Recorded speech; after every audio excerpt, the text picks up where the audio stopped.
نحمده ونصلي على رسوله الكريم اما بعد فاعوذ بالله من الشيطان الرجيم بسم الله الرحمن الرحيم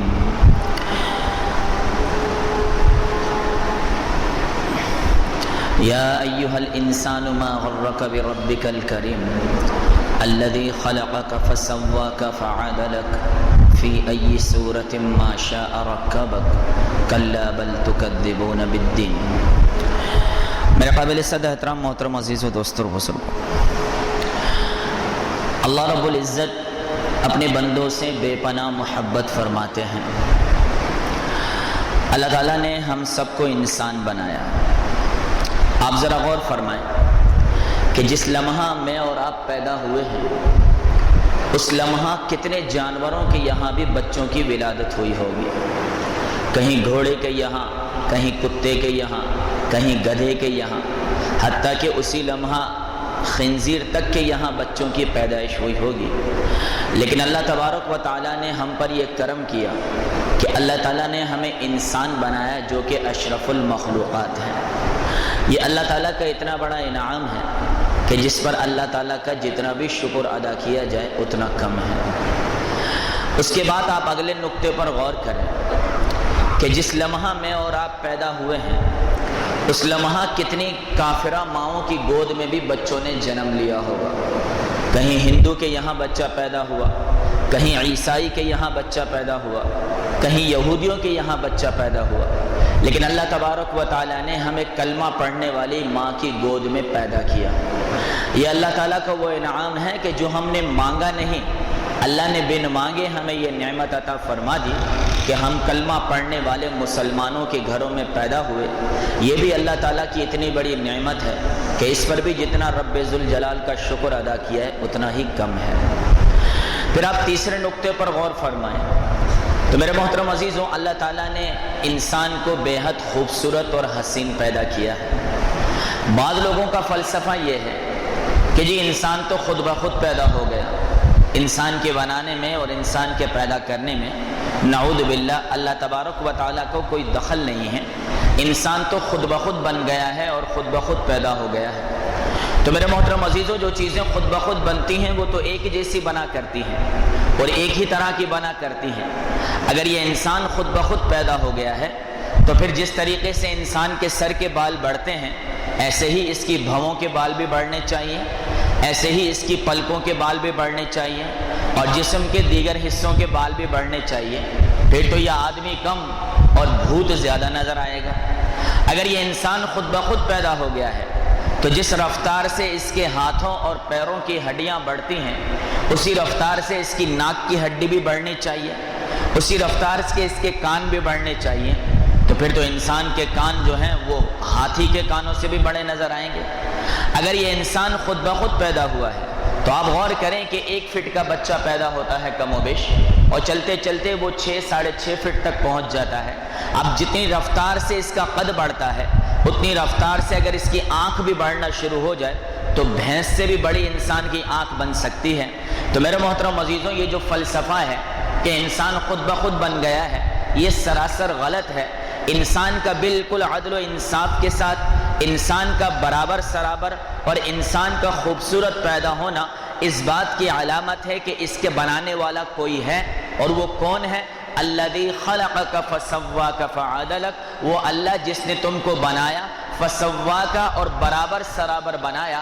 ہاتھوں کی جتنی ضرورت تھی وہاں تک لا کے روک دیا گیا، پیر جتنے لمبے اچھے لگنے تھے وہیں تک لا کے روک دیا گیا، بالوں کی جہاں جہاں اور جس حصے پر ضرورت تھی وہیں صرف انسان کے بال اگائے گئے ہیں۔ میرے دوستوں اور بزرگوں، وہ رب کے فی ای صورت ما شاء رکبک، کہ ماں کے پیٹ کے اندر جس صورت کے اندر انسان کو چاہا اس کے اندر اسے تبدیل فرما دیا۔ تو انسان کا بنانے والا ایک رب ہے جس نے انسان کو حسین و جمیل بنایا ہے۔ اس لیے خود اللہ تبارک و تعالیٰ نے قرآن عظیم الشان میں فرمایا فَتَبَارَكَ اللَّهُ أَحْسَنُ الْخَالِقِينَ، بڑا برکت والا ہے وہ اللہ جو بہترین انسان کو بنانے والا ہے۔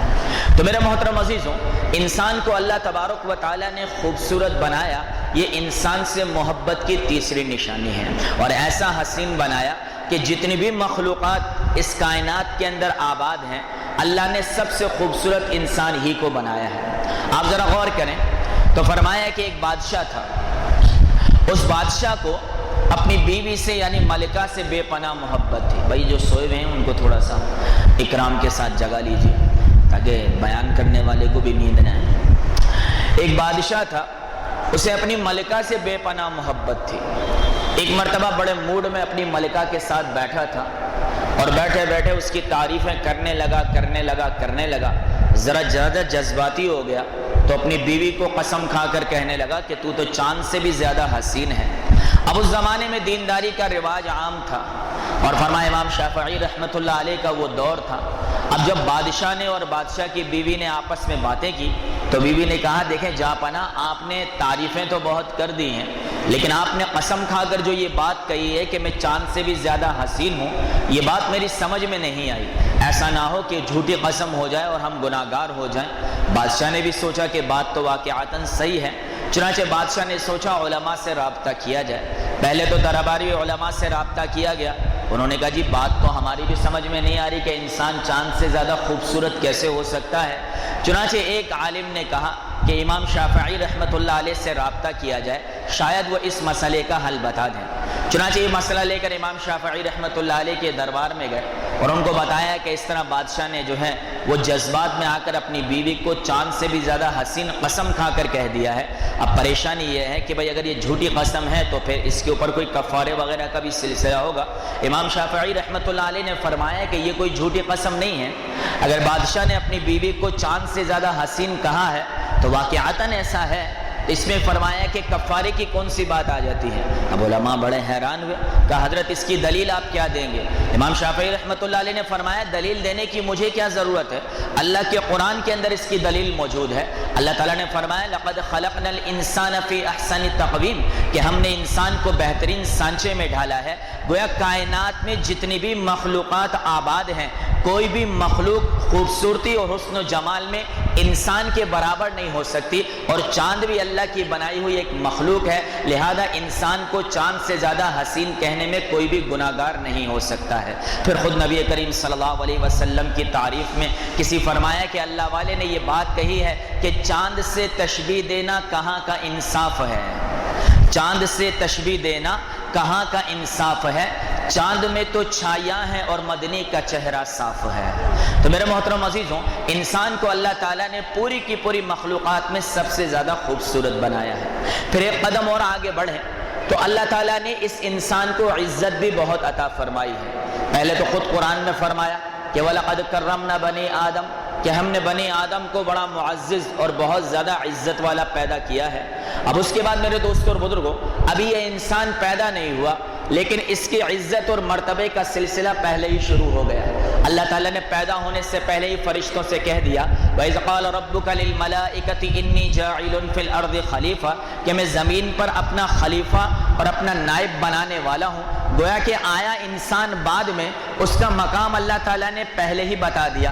اب جب یہ پیدا ہوا تو دوسرا شرف اور عزت کیا ملا کہ اللہ نے اپنی سب سے زیادہ نورانی مخلوق یعنی فرشتوں سے سجدہ کروا کر اس کو مسجود الملائکہ بنا دیا، یعنی کہ انسانوں کو آدم علیہ السلام کو اللہ تعالیٰ نے فرشتوں سے سجدہ کروایا، اور فرشتوں سے سجدہ کروا کر انسان کا مقام اللہ تعالیٰ نے فرشتوں سے بھی اونچا کر دیا۔ پھر آپ تھوڑا سا غور کریں تو جتنی بھی مخلوقات دنیا کے اندر ہیں، خواہ ہواؤں میں اڑنے والے پرندے ہیں یا زمین پر چلنے والے جانور ہیں، یہ جب کھانا کھاتے ہیں تو یہ اپنی گردن کو کھانے کی طرف جھکاتے ہوئے نظر آتے ہیں۔ شیر ہے، چیتا ہے، گائے، بھینس، بکری، گدھا، کتا، ہر جانور اپنی گردن جھکا کر اپنا منہ فرمایا کہ رزق کی طرف لے کر جاتا ہے۔ ایک انسان ہے میرے دوستوں بزرگوں کہ جس کو کھانے کے لیے اپنا منہ جھکانا نہیں پڑتا۔ اللہ تعالیٰ نے ہاتھوں کی نعمت اس کو ایسی عطا فرمائی ہے کہ اس کا رزق خود بخود اس کے منہ کے قریب آتا ہے۔ کیوں؟ کیونکہ اللہ تعالیٰ یہ بات سمجھانا چاہ رہے ہیں کہ یہ جو تیرا سر ہے یہ میں نے خالصتاً اپنے آگے جھکانے کے لیے بنایا ہے، اور جب تک یہ میرے آگے جھکتا رہے گا میں اسے کبھی بھی مخلوق کے آگے جھکنے کے لیے بنانے والا نہیں بنوں گا۔ جس دن یہ سر غیر کے آگے جھکنے والا بن جاتا ہے تو اس دن میرے دوستوں انسان اپنی تخلیق یعنی اپنے بننے کی فرمایا وجہ ہی کو ختم کر دیتا ہے، پھر یہ در در پر ٹھوکریں کھا کر جو ہے فرمایا کہ اپنی عزت کو خراب کر دیتا ہے۔ تو بہرحال میرے دوستوں اور بزرگوں، اللہ تعالیٰ کی انسان کے ساتھ جو محبت ہے وہ بے غرض ہے۔ خود اللہ تعالیٰ نے حدیث قدسی میں اس بات کو بیان فرمایا کہ یا ابن آدم، اے ابن آدم، کل یریدک لنفسہ وانا اریدک لک، یہ سارے کے سارے لوگ جو ہیں وہ تجھ سے کسی غرض سے محبت کرتے ہیں، لیکن میری محبت تیرے ساتھ جو ہے وہ بے غرض ہے، مجھے تجھ سے کوئی غرض نہیں ہے، کیونکہ اللہ الصمد، اللہ تو بے نیاز ہے، اللہ کو کیا غرض ہو سکتی ہے؟ تو اللہ تعالیٰ کی اپنے بندوں کے ساتھ جو محبت ہے وہ بے غرض محبت ہے، اور اسی محبت کی بنیاد پر اللہ تعالیٰ یہ چاہتے ہیں کہ میرے یہ بندے جو ہیں وہ عذاب سے اور جہنم سے بچ کر جنت میں جانے والے بن جائیں۔ اور اس کے لیے اللہ تعالیٰ نے ایسے ایسے بہانے بنائے ہیں کہ احادیث مبارکہ کو پڑھ کے انسان کا دماغ جو ہے وہ بالکل سن ہو جاتا ہے کہ یا میرے مولا، کیا تیری چاہت صرف یہی ہے کہ میرے بندے جنت میں جائیں؟ کیا تیری چاہت صرف یہی ہے کہ میرے بندے عذاب سے بچنے والے بن جائیں؟ ایسے ایسے بہانے اللہ تبارک و تعالیٰ نے ہم گناہگاروں کی بخشش اور مغفرت کے لیے پیدا کر دیے ہیں کہ اگر انسان واقعتاً اللہ کی محبت میں ڈوب کر ان باتوں کو سننے والا بنے تو انسان بھی اللہ سے محبت کیے بغیر رہ نہیں سکتا ہے۔ تھوڑا سا اس بات کا جائزہ لیں گے کہ کس طریقے سے اللہ تبارک و تعالیٰ انسان کی بخشش اور مغفرت کے بہانے بناتا ہے۔ اول تو یہ میرے دوستوں اور بزرگوں کہ انسان جب دن کی ابتدا میں یا درمیان میں گناہ کرتا ہے تو آدھا دن تو اس کا گناہ لکھا ہی نہیں جاتا۔ وجہ اس کی یہ ہے کہ اللہ تبارک و تعالیٰ فرشتوں سے کہتے ہیں کہ دیکھو بھائی، اس نے جو گناہ کیا ہے وہ غصے کی حالت میں یا اپنے نفس سے مجبور ہو کر کیا ہے۔ اب جب اس کا غصہ اترے گا اس کے سر سے اور نفس کے اثرات زائل ہوں گے تو پھر یہ سوچے گا کہ اوہو، میں نے یہ جو عمل کیا یہ تو انتہائی درجہ غلط ہے، مجھے ایسا نہیں کرنا چاہیے تھا، اور یہ اپنے دل کے اندر ندامت کا اظہار کرے گا۔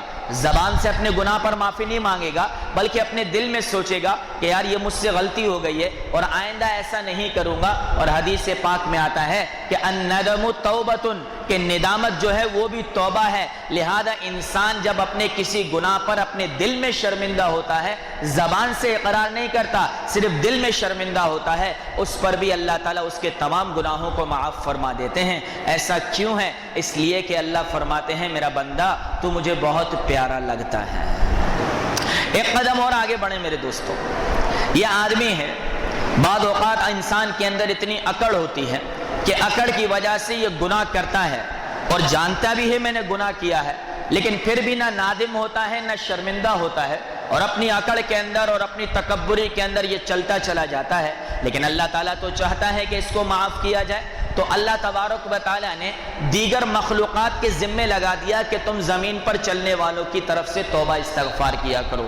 میرا فلسفہ نہیں ہے، اللہ کا قرآن کہتا ہے وَيَسْتَغْفِرُونَ لِمَنْ فِي الْأَرْضِ، کہ آسمان پر بسنے والے فرشتے جو ہیں وہ زمین پر چلنے والے انسانوں کے لیے استغفار کرتے ہیں۔ اور فرمایا کہ روزے دار جب افطار کے لیے دسترخوان پہ بیٹھتا ہے تو بلوں میں چونٹیاں، اور فرمایا کہ پرندے ہواؤں میں اور سمندروں میں مچھلیاں تک روزے دار کی استغفار کے لیے روزے دار کے لیے اللہ کے دربار میں استغفار کرتے ہیں۔ تو میرے دوستوں اور بزرگوں، جب انسان اپنی فرمایا کہ اکڑ کی وجہ سے بھی گناہ نہیں کرتا تو اللہ تعالیٰ کسی نہ کسی فرشتے یا دیگر مخلوقات کے استغفار میں اس کا حصہ ڈال کر بھی اس کے گناہوں کو معاف فرما دیتے ہیں۔ کیوں؟ کیونکہ میرا بندہ تو مجھے بہت پیارا لگتا ہے۔ اس طرح میرے دوستوں اور بزرگوں، بعض اوقات اس استغفار میں بھی انسان کو حصہ نہیں ملتا۔ اب اللہ تبارک و تعالیٰ کیا کرتے ہیں کہ اس انسان کے اوپر بیماری اور مصیبت کو بھیج دیتے ہیں۔ نبی کریم صلی اللہ علیہ وسلم کا فرمان ہے کہ بیماری جو ہے وہ گناہوں کا کفارہ ہے، اور آپ صلی اللہ علیہ وسلم نے فرمایا کہ جب تم کسی بیمار کی عیادت کے لیے جاؤ تو بیمار سے اپنے لیے دعا کروایا کرو۔ صحابہ کرام حیران تھے، یا رسول اللہ، بیمار تو خود دعاؤں کا محتاج ہے، ہم بیمار سے اپنے لیے دعا کروائیں؟ آپ صلی اللہ علیہ وسلم نے فرمایا ہاں، جب تک کوئی مسلمان ایمان والا بیمار ہوتا ہے اللہ اس کے سرہانے ایک فرشتہ کھڑا کر دیتا ہے، اور وہ بیماری کی حالت میں جتنی بھی دعائیں مانگتا ہے وہ فرشتہ ان دعاؤں پر آمین کہنے والا بن جاتا ہے۔ اور میرے دوستوں اور بزرگوں، سرکار دو عالم صلی اللہ علیہ وسلم کا فرمان ہے کہ فرمایا کہ جب کوئی آدمی بیمار ہوتا ہے تو اللہ تعالیٰ فرشتوں سے فرماتے ہیں کہ یہ صحت مندی کی حالت کے اندر جتنی بھی نفلی عبادت کرتا تھا، جتنی تلاوت کرتا تھا، جتنی تسبیحات کرتا تھا، استغفار کرتا تھا، درود پاک پڑھتا تھا، اب یہ بیمار ہے، بیماری کی وجہ سے یہ وہ عبادتیں نہیں کر سکتا، لہذا جو صحت کے زمانے میں یہ عبادت کرتا تھا، بیماری کے زمانے میں روزانہ اس کو اس عبادت کا ثواب دیا جائے۔ اور فرمایا آپ صلی اللہ علیہ وسلم نے کہ بیمار آدمی جب کروٹ بدلتا ہے، بیمار آدمی جب کروٹ بدلتا ہے تو اللہ تعالیٰ اسے رکوع اور سجدہ کرنے کا ثواب دیتے ہیں، اور بیمار آدمی جب اپنے درد کی وجہ سے کراہنے کی آواز نکالتا ہے، اللہ تعالیٰ اس کے اعمال نامے میں سبحان اللہ اور الحمدللہ پڑھنے کا ثواب داخل فرما دیتے ہیں۔ ایک موقع پر آپ صلی اللہ علیہ وسلم نے فرمایا کہ اگر تم میں سے کوئی شخص بیمار ہو اور بیماری کی حالت کے اندر 40 مرتبہ لا الہ الا انت سبحانک انی کنت من الظالمین پڑھ لے، بیماری کی حالت میں 40 مرتبہ لا الہ الا انت سبحانک انی کنت من الظالمین پڑھ لے، اگر اس بیماری سے صحت مل گئی تو اللہ تعالیٰ گناہوں سے ایسے پاک کرے گا جیسے آج ہی اپنی ماں کے پیٹ سے پیدا ہوا، اور اگر اس بیماری میں موت آ گئی تو اللہ تبارک و تعالیٰ قیامت کے دن شہداء کی قطار میں کھڑا فرما دیں گے۔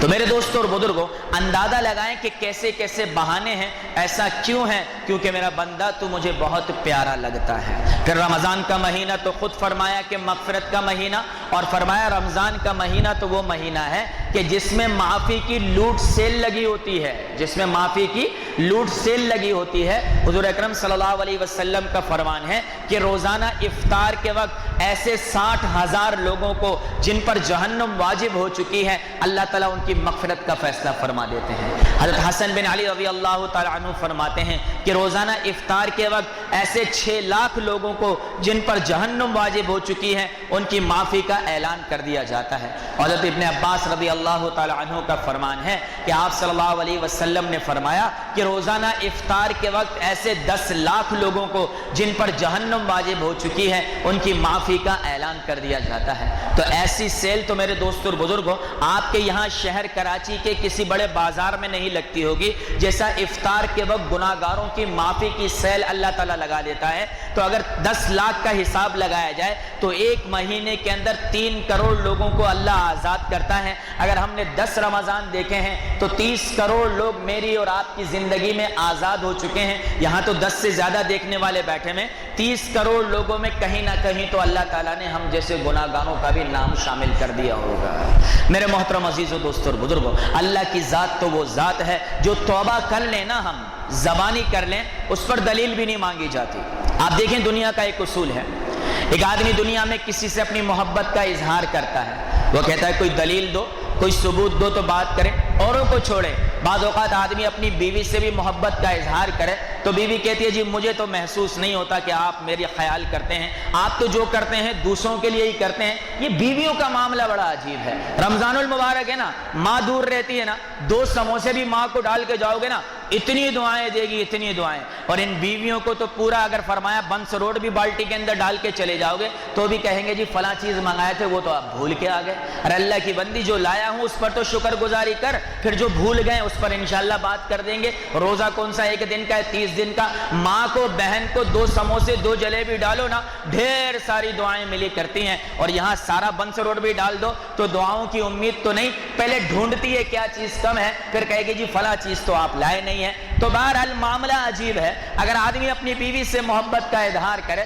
تو کہتا ہے جی مجھے تو محسوس نہیں ہوتا، آپ تو جو کرتے ہیں دوسروں کے لیے ہی کرتے چلے جاتے ہیں، میرے لیے کیا کرتے ہیں؟ اگر اللہ تبارک و تعالیٰ بھی، میرے دوستوں اور بزرگوں، ہم جیسے گناہگار جب توبہ کریں، اس توبہ پر اللہ ثبوت مانگے، دلیل مانگے کہ کیا ثبوت ہے کہ تو مجھ سے توبہ کرنے والا ہے، تو ہم ثبوت نہیں پیش کریں گے۔ لیکن اللہ تعالیٰ فرماتا ہے مجھے تیرے ثبوت کی ضرورت نہیں، تو نے جھوٹ موٹ ہی صحیح، پھر توڑنے کے ارادے سے ہی صحیح، زبان سے ایک بار بھی کہہ دیا نا مجھے معاف کر دے، میں بغیر ثبوت کے تیرے سارے گناہوں کو معاف کر دوں گا۔ کیوں؟ کیونکہ میرا بندہ تو مجھے بہت پیارا لگتا ہے۔ بڑی عجیب حدیث میری نظر سے گزری۔ نبی کریم صلی اللہ علیہ وسلم کا فرمان ہے کہ قیامت کے دن حساب کتاب ہوگا، ہر آدمی اپنے اپنے اعمال میں چلتا چلا جائے گا، کوئی اپنی زکوٰۃ سے، کوئی روزوں سے، کوئی نمازوں سے، کوئی امر بالمعروف نہی عن المنکر کی محنت سے، کوئی حج عمروں سے، کوئی علم سے، ہر آدمی جنت میں چلا جائے گا۔ اب جہنمیوں کا ایک بہت بڑا مجمع کھڑا ہوگا، اللہ کہے گا بھائی شفاعت کرنے والے کو بلاؤ۔ شہداء آئیں گے، اپنے اپنے لوگوں کی شفاعت کر کے ان کو اپنے ساتھ لے جائیں گے۔ صدیقین آئیں گے، اپنے اپنے لوگوں کی شفاعت کر کے لے جائیں گے۔ ایک حافظ قرآن آئے گا، 10 لوگوں کی شفاعت کر کے جن پر جہنم واجب ہے جنت میں لے جائے گا۔ ایک عالم دین آئے گا، 400 لوگوں کی شفاعت کر کے اپنے ساتھ جنت میں لے کر جانے والا بن جائے گا۔ نبی کریم صلی اللہ علیہ وسلم نے فرمایا کہ میری امت کے اندر 70,000 لوگ ایسے ہیں کہ ان میں سے ہر آدمی 70,000 لوگوں کی شفاعت کر کے ان کو جنت میں لے کر جانے والا بن جائے گا۔ اتنے لاکھوں کروڑوں اربوں لوگوں کی فرمایا کہ جب فرمایا شفاعت کے ذریعے سے جنت کا فیصلہ ہوگا، اب ایک کو اٹھا کر جہنم میں ڈال دیا جائے گا۔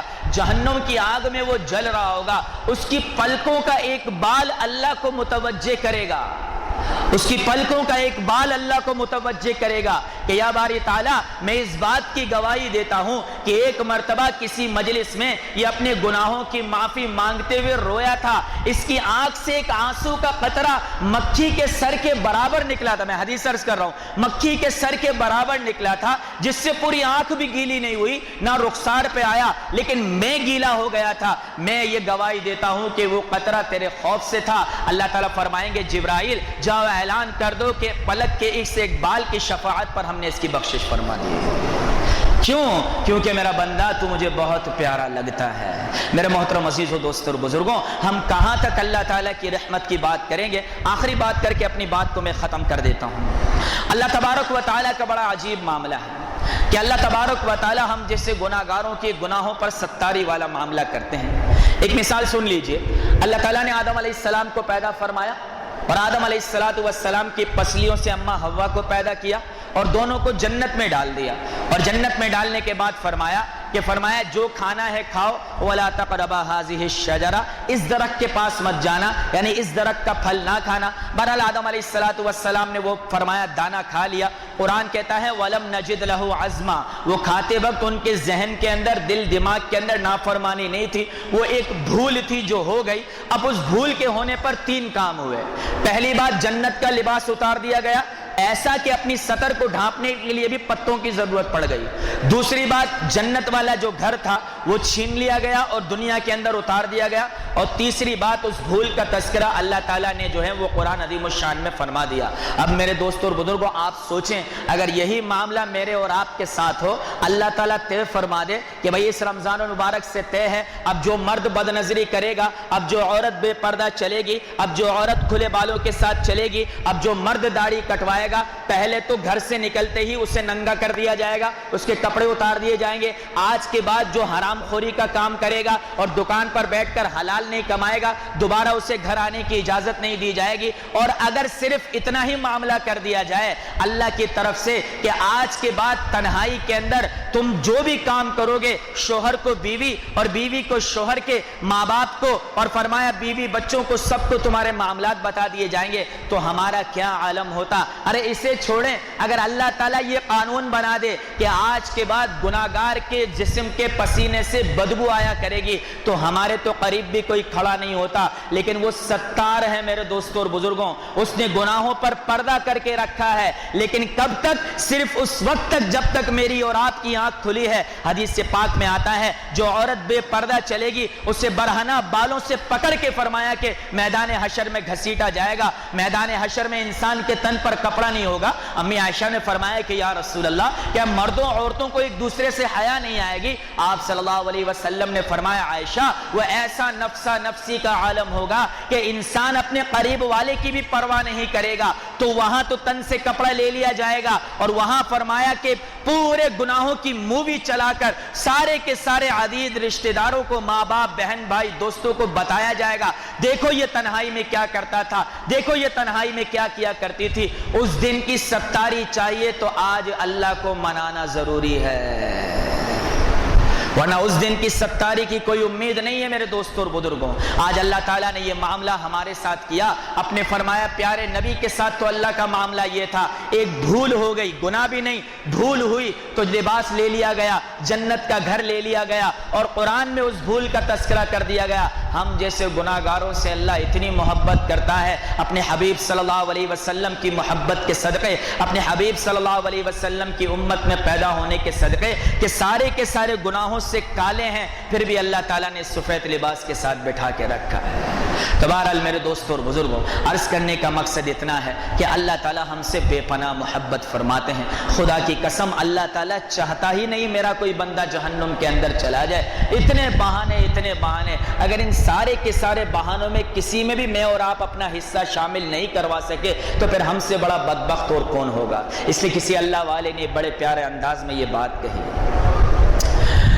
کہ گناہوں سے ہم نے کنارہ نہ کیا، گناہوں سے ہم نے کنارہ نہ کیا، مگر تو نے دل آزردہ کبھی ہمارا نہ کیا۔ گناہوں سے ہم نے کنارہ نہ کیا، مگر تو نے کبھی دل آزردہ ہمارا نہ کیا۔ ہم نے تو جہنم میں جانے کی بہت تدبیریں کی، ہم نے تو جہنم میں جانے کی بہت تدبیریں کی، مگر تیری رحمت نے گوارا نہ کیا۔ ہم تو صبح شام یہ اعمال کرتے ہیں کہ برباد ہو جائیں، اللہ کہتا ہے ابھی بھی آ جا، ابھی بھی آ جا، ابھی بھی آ جا۔ حالانکہ میرے دوستوں اور بزرگوں، آج ہم سے کوئی رخ موڑ کے چلا جائے، ہم کہتے ہیں دفع ہو جا۔ بندہ اللہ سے رخ موڑ کے جاتا ہے، اللہ کہتا ہے فَأَيْنَ تَذْهَبُونَ، کہاں جا رہا ہے؟ یا ایھا الانسان ما غرک بربک الکریم، ارے اتنے کریم رب سے کس چیز نے تجھے دور کر دیا؟ جب رب خود آواز دے رہا ہے میرے دوستوں اور بزرگوں، تو ہمیں بھی لوٹ کر رب کی طرف آ ہی جانا چاہیے۔ تو بھائی سارے کے سارے ساتھی اللہ کو منانے کی کوشش کریں گے نا انشاءاللہ تعالی۔ میرے دوستوں اور بزرگوں، گناہوں میں بڑی محنت لگتی ہے، معافی میں کوئی محنت نہیں لگتی ہے۔ گناہوں میں بڑا مال لگتا ہے، معافی تو اللہ تعالیٰ ویسے ہی دے دیا کرتا ہے۔ تو یہ رمضان میرا اور آپ کا ایسا گزر جائے میرے دوستوں کہ جب 3 کروڑ لوگوں کو جہنم سے خلاصی کا پروانہ ملے، ان 3 کروڑ میں یہ 2-3 ہزار کا مجمع پاکستان مسجد کے اطراف میں رحم اللہ اگر اپنا نام ڈلوانا چاہے تو اس کے لیے کوئی مشکل کام نہیں ہے۔ اللہ تعالیٰ ہم سب کو اپنی ذات عالی سے سچی محبت نصیب فرمائے۔ وآخر دعوانا ان الحمدللہ رب العالمین۔